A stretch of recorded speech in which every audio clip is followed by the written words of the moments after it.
The United States of America is without any question whatsoever the most important strategic ally of the state of Israel in the world today. Without any question whatsoever. The United States of America is the country which is supporting Israel with the greatest amount of financial assistance and material assistance. The United States of America is the country which has a strategic military alliance with the state of Israel. And so I have come to the conclusion that Dajjal, in a day which is like a month, is no longer in Britain. Britain now has to give way to another country. Britain was the superpower. Britain was ruling the world. But now another country mysteriously, strangely, inexplicably takes over from Britain as the ruling power in the world and the strategic ally of the State of Israel. This is the United States of America. When did it happen? Now we're going to test your knowledge of international affairs. When did it happen? I think you would agree with me, number one, that the Second World War would be the turning point, clearly. Because in the Second World War, all the Allied troops on the continent of Europe, which were fighting Hitler, were under one command. Was it a British general? Huh? No. Who is it? General Eisenhower, an American general.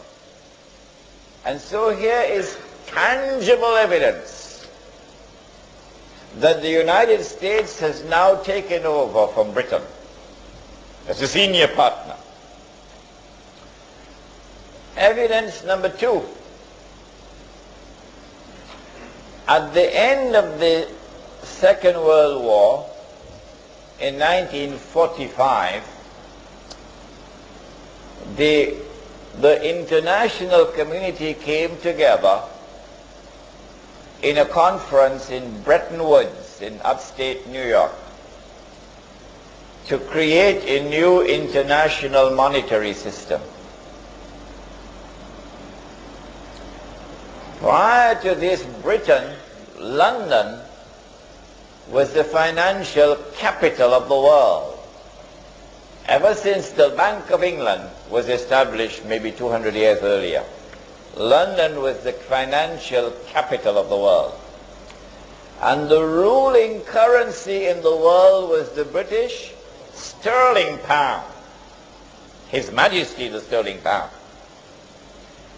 But now at Bretton Woods something strange happens. The Bretton Woods Agreement confers upon the US dollar the status of the ruling currency. And the Bretton Woods Agreement confers upon Washington the status of the financial capital of the world. Because the International Monetary Fund is now located in Washington. The British didn't like that at all. The World Bank is located in Washington. The British didn't like that at all. So here is the second tangible evidence that Britain has now conceded and the United States has now taken over as the ruling power in the world. And then came a third and even more dramatic evidence.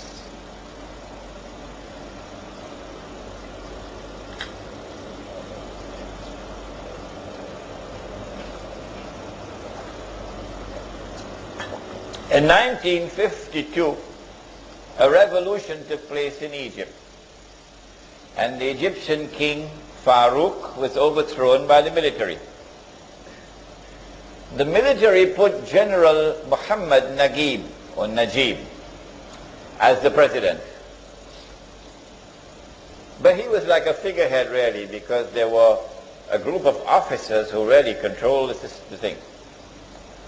Muhammad Naguib remained as the president from 1952 until 1956.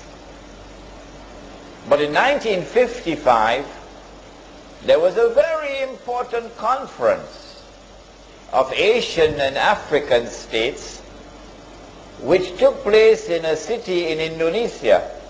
Which one? Bandung. I was in Bandung 2 weeks ago. Bandung, water in Bandung very cold. When you take your bath in the morning, very cold water.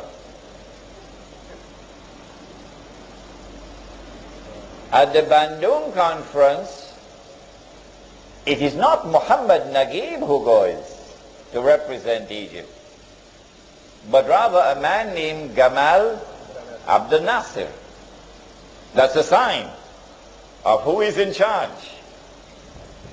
The next year, 1956, Gamal Abdel Nasser replaces Muhammad Naguib as the president of Egypt.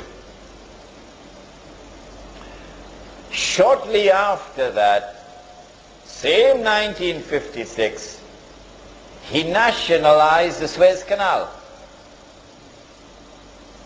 Who built the Suez Canal? The French. Ferdinand de Lesseps was the French engineer. And then the French and the British came together in a joint control of the Suez Canal. Gamal Abdel Nasser nationalizes the Suez Canal, removes the French and British troops which were there, and Egyptian troops now take control of the Suez Canal. This is as plain and as clear an act of defiance and of confrontation with Britain as you could possibly find. In order for Britain to have any vestige of a claim to be a superpower, Britain has to respond, must respond.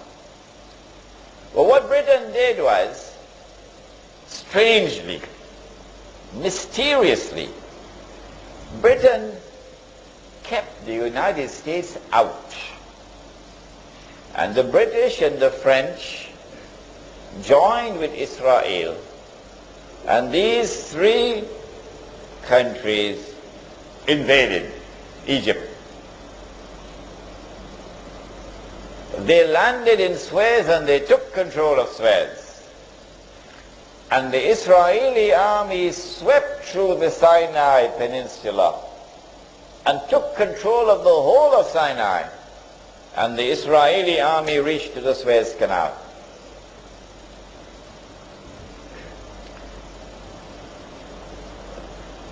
General Dwight Eisenhower said, no, I will not allow this. Go back. Can you tell Britain that? Withdraw your troops, go back. Will Britain obey? Sir Anthony Eden was the British Prime Minister. Guess what Britain had to do? Britain had to withdraw its troops. And France had to withdraw its troops. And the state of Israel had to withdraw its troops back to Israel. Because the American president said, no, I will not permit it. Go back. So here you have the third, the most dramatic of all evidence that the United States of America has now taken over from Britain as the ruling